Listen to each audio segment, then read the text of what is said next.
here again. Obviously, the World Super 6 Perth really kick-started your 2018 season, and you went on to do some pretty phenomenal things. What's it like being back at Lake Karrinyup? Yeah, it's good. I love it here. Course is so good. Obviously sets up really well for me with the results I've had, but it's just a really cool place. I love being here. Perth's an awesome city, so getting back here is always a fun week of the year. You always say how competitive you are, and I guess the match play really brings out that side in you, but with only having 6 holes to get it done, do you like that? I think it's a good sort of change up from the rest of the year. I mean, you obviously don't play a lot of match play, but then only getting 6-hole matches is good. Like it just, you have to be on your game really quick and really early. And I mean, it's not so much anymore about whether I like it. It's more just adapting to it week to week, whether it's stroke play, match play, 6-hole match play, everything like that. So I think it's been good fun the previous 2 years. And sort of seeing how it's all played out. It's just obviously improved last year from the first year we tried it, and then it'd be good to see. I mean, I'm pretty sure there'll be improvements this year, and it'd be good to see how that all plays out.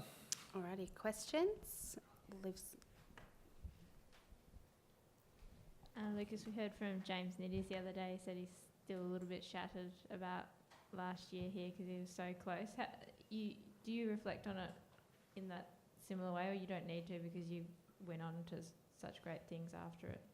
I think you're right, and you forget about it a little bit easier, given that I kind of got the result I wanted to in the end from what a win would have gotten me versus what I ended up getting. So it's a bit easier to sleep on. But I still think about that 6-hole match against Kiradech in the semi quite a lot.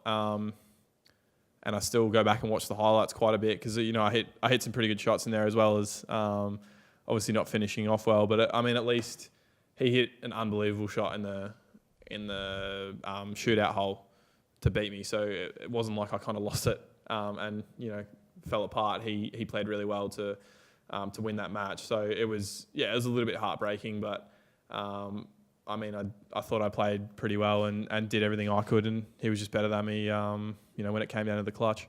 And he had some really nice things to say about you after he won. He said he was really excited by you.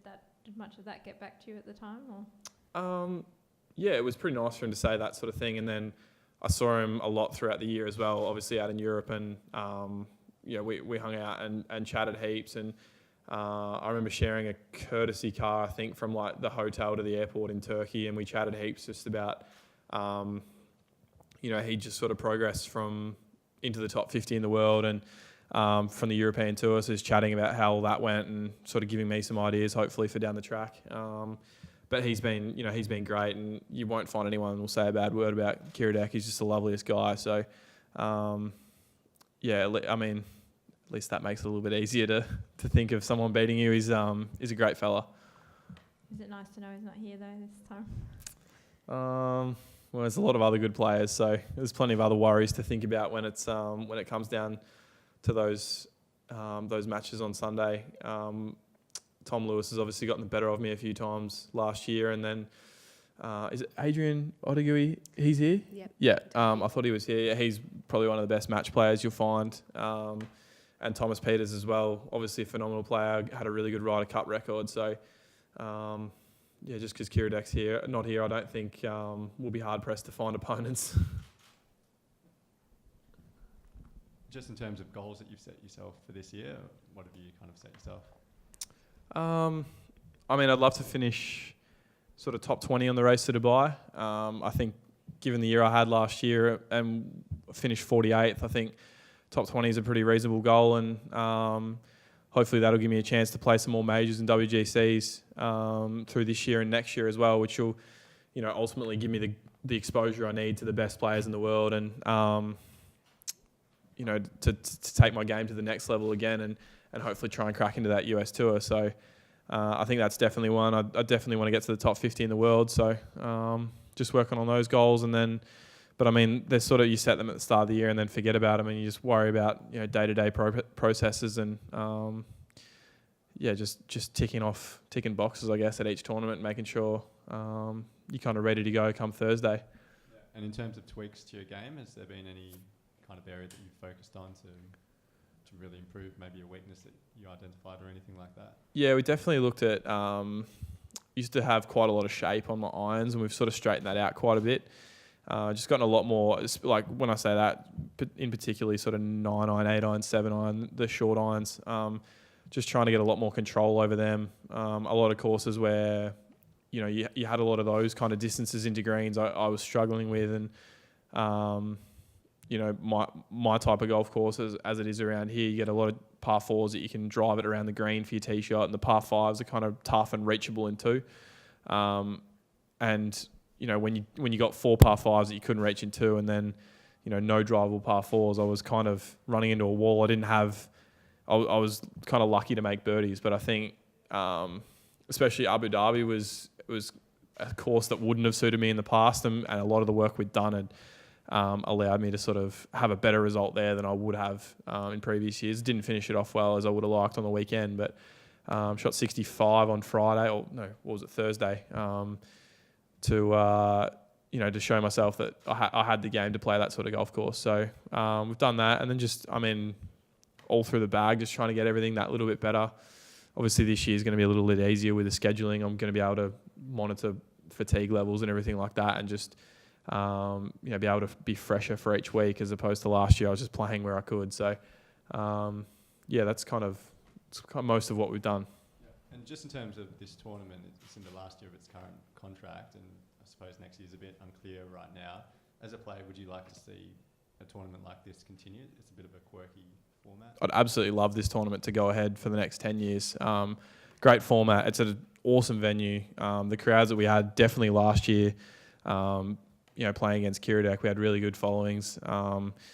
And, you know, Perth, it's just such a great way to showcase Perth as well. I think all the players and all the spectators have an amazing time here. So, I mean, yeah, and everyone knows I'm pretty honest in my comments, and that's as honest as it gets. Like, this is such a great tournament. We look forward to it every year. So, yeah, I'm fingers crossed it gets signed again, and we're playing here more and more. In terms of getting high-profile players to come and play in it, what do you guys have to do in terms of the tournament organisers? And I mean, Perth is a long way from where a lot of players are based, so yeah, it makes it hard in that sense. Yeah, it's a tough one. Like, even, I mean, nowadays the top 50 in the world are pretty hard to get out to any events. With Mexico being next week as well, it's a tough one for those guys. I don't think you get further away from Mexico than Perth. So, as far as the travelling schedule goes, not many guys are going to want to come here. And I mean, we don't have the budget to be paying them the money they're going to be asking. So, I think we've done well this year. We've got a pretty reasonable lineup. Obviously, Thomas Peters in the field is a good name there. Tom Lewis, and we've got a lot of the Aussie guys back as well, which is good. Jason Scrivener having a great year in Europe. Him coming back to play in his hometown, and just seeing a lot of guys out there on the range. I think we've got a pretty good field without having the top names, which is going to be hard to get in a week like this. But you know, hopefully going forward, somehow the schedule works out. If the schedule works out that we can get more good players here, I think they'll come out. If we can, I don't know, it's a tough one. It's really hard to get the top 50 in the world to play events now. So personally, I love coming back and playing in Australia, so I'm going to be here as often as I can. But if we run the tournament the best we can and play it on a great golf course in a great city, I think that's not going to hurt guys being interested in coming out for sure. Just on the back of that, Lucas, after the big open last week, is the format the draw card? You know, what's the talk in the locker room about, I guess, the different formats we saw last week and now into this week? You know, are the guys embracing it? Well, the weather's about 15 times better than it was last week, so I think that's the major focus point at this stage. But for me personally, the golf club, the course, just it's sort of that's the biggest draw card for me. The Super Six is quirky, but I mean, for the players, we're going to turn up and play. If you put an event on for 1.5 million, we're going to turn up and play. We'll play darts for 1.5 million. Like, no one, as far as the players go, the players don't really mind what the format is. We'll turn up and play golf and do our thing, and whatever the format is, we'll work it out and we'll go from there. I I think the format more speaks to the general public and to people that maybe aren't interested as much in golf. Would they be more interested in coming out to watch a shorter, more packed format like that? To be honest, speaking personally, my biggest attraction is the golf course, the golf club. It's just that locker room's awesome. Just the way the tournament's run is really well done. Perth is just such an awesome city. I love getting down to Scarborough Beach and seeing everything around the city. So for me personally, that's my biggest attraction to coming here. What about the atmosphere on Sunday last year? You know, with that format and the knockout weight, how does that differ from a regular tournament?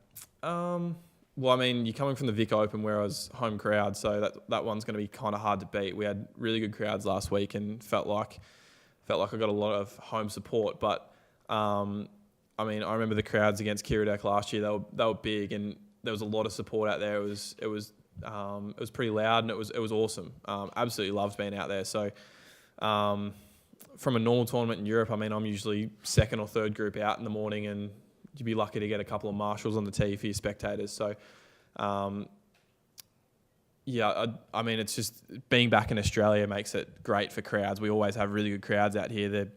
Everyone from around the world will vouch for they're really respectful. You don't get too many ridiculous comments get yelled out as people hitting tee shots and that sort of thing. And I definitely love coming home and playing in Australia for the crowds because we get a really strong support and a lot of people out at the tournament, which creates a great atmosphere. You mentioned earlier that you've looked at the highlights from last year a lot.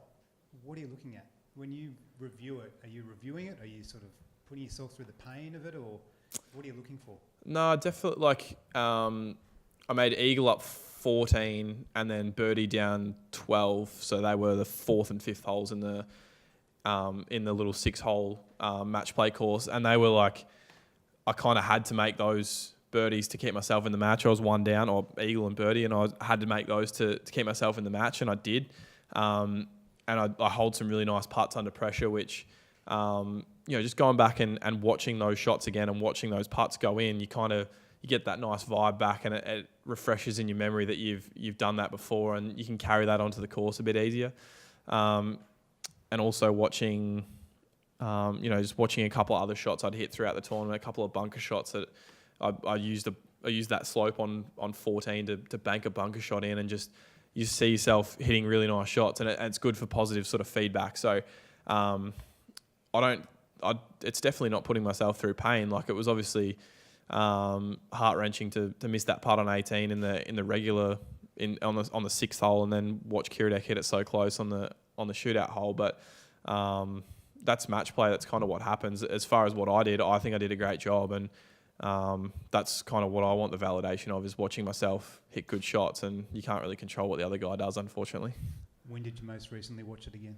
It would have been this year at some point. I mean, it pops up on the PGA, repost it sometimes, or it'll pop up on YouTube and that sort of thing. And it's not just this tournament as well, like Portugal highlights, or just a lot of tournaments that I played in the past. I like going back and watching shots I'd hit that I hit really well, and it kind of just gives you that positive feedback.